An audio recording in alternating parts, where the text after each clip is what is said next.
Gold trusted gold buyers మీరు తాకట్టు పెట్టిన బంగారాన్ని విడిపించి ఈ రోజు ఉన్న మార్కెట్ ధర. రెడ్డి జిల్లాలో మొన్న 28వ తారీఖున అంటే ఎగ్జాక్ట్లీ 1 వీక్ క్రితం ఎప్పుడైతే ఈ ముగ్గురు పిల్లలకు విషమిచ్చి తల్లి కూడా చనిపోయే ప్రయత్నం జరిగింది అన్నటువంటి వార్త ఎప్పుడైతే వచ్చిందో పూర్తిగా సంచలనం క్రియేట్ చేసింది. ఎందుకంటే ముగ్గురు పిల్లలకి కూడా పెరుగన్నంలో విషం కలిపి ఆ తర్వాత ఆ అన్నాన్ని కూడా ఇప్పుడు ఆమెనే తినింది. సో ముగ్గురికి విషం ఇవ్వడమే కాకుండా తల్లి కూడా చనిపోయే ప్రయత్నం చేసింది. కాబట్టి ఆబ్వియస్లీ ఆమె భర్త ఎవరైతే ఉన్నారో చెన్నయ్య, ఆయన వాటర్ ట్యాంకర్ డ్రైవర్ గా పనిచేస్తూ ఉన్నారు.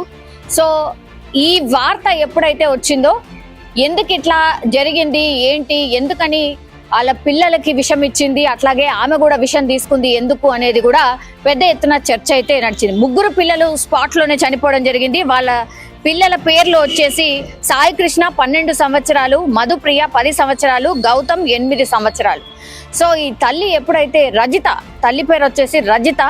సో ముగ్గురు పిల్లలకి పెరుగన్నంలో ఆమె పురుగుల మందు కలిపి పెట్టినట్టుగా అది తిన్న తర్వాత పాపం కొద్దిసేపటికే వాళ్ళ పిల్లలు అయితే చనిపోయినారు. అయితే చెన్నయ్య ఆయనకు కూడా యాక్చువల్లీ ఆ పెరుగన్నం పెట్టాలనుకుంది, కానీ ఆయనకు ఆల్ ఆఫ్ సడన్ ఫోన్ రావడం, ఆయన పని నిమిత్తం వెళ్ళిపోవడం అయితే జరిగింది.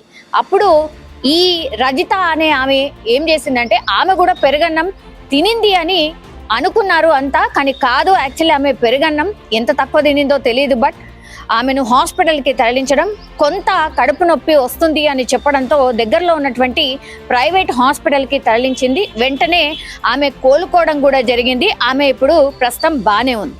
అయితే ఈ కేసులో మరి ఏం జరిగింది, ముగ్గురు పిల్లలకు విషం ఎందుకు ఇచ్చింది, అట్లాగే ఆమె ఎందుకు తినింది అనేటువంటిది ఇన్వెస్టిగేషన్ చేసినప్పుడు అందరూ పోలీసులతో సహా చుట్టుపక్కల వాళ్ళు కూడా అందరూ కూడా భర్త చెన్నయ్య మీదనే ఆరోపణలు చేశారు. అట్లాగే పోలీసులు కూడా అనుమానం వ్యక్తం చేసింది కూడా చెన్నయ్య మీదనే. తీరా చూస్తే చెన్నయ్యని కూడా చంపుదామనుకుంది ఆ మహిళ రజిత అనేటువంటిది ఇప్పుడు పోలీస్ ఇన్వెస్టిగేషన్ లో తెలిసినటువంటి సిచ్యువేషన్. ఎందుకంటే ఆయన పెరుగన్నం తినకుండా హుటాహుట్న వెళ్ళిపోయాడు కాబట్టి బతికిపోయాడు. లేదంటే ఆ రోజు భర్తకు కూడా అట్లాగే ఆ విషం కలిపినటువంటి పెరుగన్నం పెడదామని డిసైడ్ అయింది రజిత అనేది పోలీస్ ఇన్వెస్టిగేషన్ లో తేలింది. తీరా ఇదంతా చూస్తే వివాహేతర సంబంధానికి కారణంగా ఇదంతా జరిగినట్టుగా పోలీసుల ఇన్వెస్టిగేషన్ లో తేలింది. ఎందుకంటే రజిత దగ్గరలో ఉన్నటువంటి ఒక ప్రైవేట్ స్కూల్లో ఆమె కూడా పనిచేస్తోంది. అక్కడ పరిచయం, ఎవరితోనో పరిచయం అయింది. ఆ వ్యక్తే ఇప్పుడు వీళ్ళందరినీ అడ్డు తొలగిస్తే ఇంకా ఆ వ్యక్తితోని కలిసి ఉండొచ్చు అని భావించింది. కాబట్టే వీళ్ళందరి హత్యకు కుట్ర చేసినట్టుగా పోలీసుల ఇన్వెస్టిగేషన్ లో తేలింది. ఇప్పుడు సంచలనం క్రియేట్ చేస్తోంది. ముగ్గురు పిల్లల్ని చంపి ఆ తర్వాత భర్త చెన్నయ్యను కూడా చంపాలనుకుందా అనేటువంటిది ఇప్పుడు ఆశ్చర్యం కలిగిస్తోంది. ఎందుకంటే మనం గ్రౌండ్ రిపోర్ట్ కి వెళ్ళాం. గ్రౌండ్ లో కూడా ఈ ఇద్దరు గురించి కానీ ఆ ఫ్యామిలీ గురించి కానీ ఎవ్వరు కూడా నెగటివ్ చెప్పలేదు. ఎప్పుడు కూడా వాళ్ళు కొట్లాడుతున్నట్టు కానీ ఇంకేదన్నా జరిగినట్టు కానీ ఎక్కడ కూడా లేదు అనేటువంటిది కూడా అక్కడ చుట్టుపక్కల వాళ్ళు కూడా చెప్పినటువంటి సిచ్యువేషన్. సో అట్లాంటి టైంలో మరి ఏం జరుగుతుంది, ఇంత ఘాతుకానికి ఎందుకు పాల్పడింది రజిత అంటే పూర్తిగా రజిత తల్లిదండ్రులు వాళ్ళ ఎవరైతే ఈ చెన్నయ్య ఉన్నాడో ఆయన సతాయించేవాడు, మా అమ్మాయిని కొట్టేవాడు, తిట్టేవాడు. అట్లాగే చాలా టైమ్స్ ఆమె మీద కొంతమేర అంటే అనుమానం కూడా ఉండింది అనేటువంటిది వాళ్ళ అమ్మా నాన్న కూడా చెప్పడం జరిగింది. సో ఇప్పుడు అనుమానమే నిజమైనట్టు లెక్క. ఎందుకంటే ఆ అనుమాన పడ్డది చెన్నయ్య కరెక్టే అయింది అనుకోవచ్చు. ఎందుకంటే వివాహేతర సంబంధం ఉంది కాబట్టి అనుమానం వ్యక్తం చేసిండు. ఇప్పుడు పిల్లల్ని చంపడానికి అట్లాగే ఈ చెన్నయ్యని కూడా చంపుదాం అనుకుంది కూడా అందుకే అనేది ఇప్పుడు పోలీసుల ఇన్వెస్టిగేషన్ లో తేలినటువంటి సిచ్యువేషన్. సో పూర్తిగా ఇదొక మలుపు తిరిగింది అనుకోవచ్చు. బిడ్డల్ని చంపాలనుకుంది, అట్లాగే ఆమె కూడా ఆత్మహత్య చేసుకోవాలనుకుంది. భర్త వేధింపులు తాళలేక ఆయన అనుమానం తాళలేక అని అందరూ అనుకున్నారు. కానీ ఇప్పుడు వివాహేతర సంబంధం దీని అంతటికీ కారణంగా పోలీసుల ఇన్వెస్టిగేషన్ లో తేలినటువంటి సిచ్యువేషన్. సో పూర్తిగా ఈ కేసులో ఏం జరిగింది ఏంటి అనేది కూడా పోలీసులు ప్రెస్ మీట్ పెట్టి మరి చెప్పబోతున్నారు. మరి కాసేపట్లోనే ఆ ప్రెస్ మీట్ కూడా ఉండబోతోంది.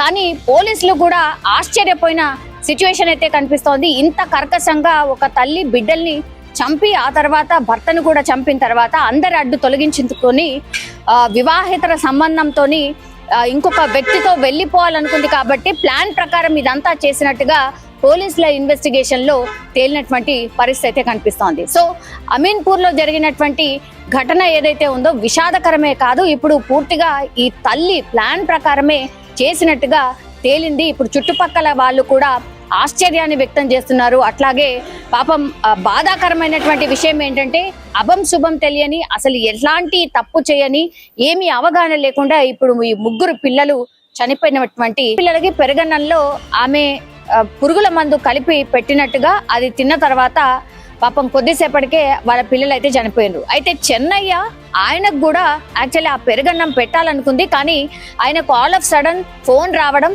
ఆయన పని నిమిత్తం వెళ్ళిపోవడం అయితే జరిగింది.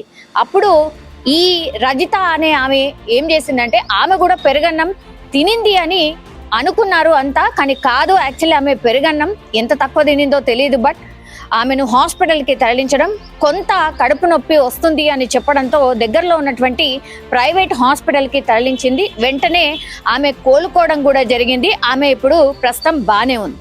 అయితే ఈ కేసులో మరి ఏం జరిగింది, ముగ్గురు పిల్లలకు విషం ఎందుకు ఇచ్చింది, అట్లాగే ఆమె ఎందుకు తినింది అనేటువంటిది ఇన్వెస్టిగేషన్ చేసినప్పుడు అందరూ పోలీసులతో సహా చుట్టుపక్కల వాళ్ళు కూడా అందరూ కూడా భర్త చెన్నయ్య మీదనే ఆరోపణలు చేశారు. అట్లాగే పోలీసులు కూడా అనుమానం వ్యక్తం చేసింది కూడా చెన్నయ్య మీదనే. తీరా చూస్తే చెన్నయ్యని కూడా చంపుదామనుకుంది ఆ మహిళ రజిత అనేటువంటిది ఇప్పుడు పోలీస్ ఇన్వెస్టిగేషన్ లో తెలిసినటువంటి సిచ్యువేషన్. ఎందుకంటే ఆయన పెరుగన్నం తినకుండా హుటాహుట్న వెళ్ళిపోయాడు కాబట్టి బతికిపోయాడు, లేదంటే ఆ రోజు భర్తకు కూడా అట్లాగే ఆ విషం కలిపినటువంటి పెరుగన్నం పెడదామని డిసైడ్ అయింది రజిత అనేది పోలీస్ ఇన్వెస్టిగేషన్ లో తేలింది. తీరా ఇదంతా చూస్తే వివాహేతర సంబంధానికి కారణంగా ఇదంతా జరిగినట్టుగా పోలీసుల ఇన్వెస్టిగేషన్ లో తేలింది. ఎందుకంటే రజిత దగ్గరలో ఉన్నటువంటి ఒక ప్రైవేట్ స్కూల్లో ఆమె కూడా పనిచేస్తోంది. అక్కడ పరిచయం ఎవరితోనో పరిచయం అయింది. ఆ వ్యక్తే ఇప్పుడు వీళ్ళందరినీ అడ్డు తొలగిస్తే ఇంకా ఆ వ్యక్తితోని కలిసి ఉండొచ్చు అని భావించింది కాబట్టి వీళ్ళందరి హత్యకు కుట్ర చేసినట్టుగా పోలీసుల ఇన్వెస్టిగేషన్ లో తేలింది. ఇప్పుడు సంచలనం క్రియేట్ చేస్తోంది. ముగ్గురు పిల్లల్ని చంపి ఆ తర్వాత భర్త చెన్నయ్యను కూడా చంపాలనుకుందా అనేటువంటిది ఇప్పుడు ఆశ్చర్యం కలిగిస్తోంది. ఎందుకంటే మనం గ్రౌండ్ రిపోర్ట్ కి వెళ్ళాం. గ్రౌండ్ లో కూడా ఈ ఇద్దరు గురించి కానీ ఆ ఫ్యామిలీ గురించి కానీ ఎవ్వరు కూడా నెగటివ్ చెప్పలేదు. ఎప్పుడు కూడా వాళ్ళు కొట్లాడుతున్నట్టు కానీ ఇంకేదన్నా జరిగినట్టు కానీ ఎక్కడ కూడా లేదు.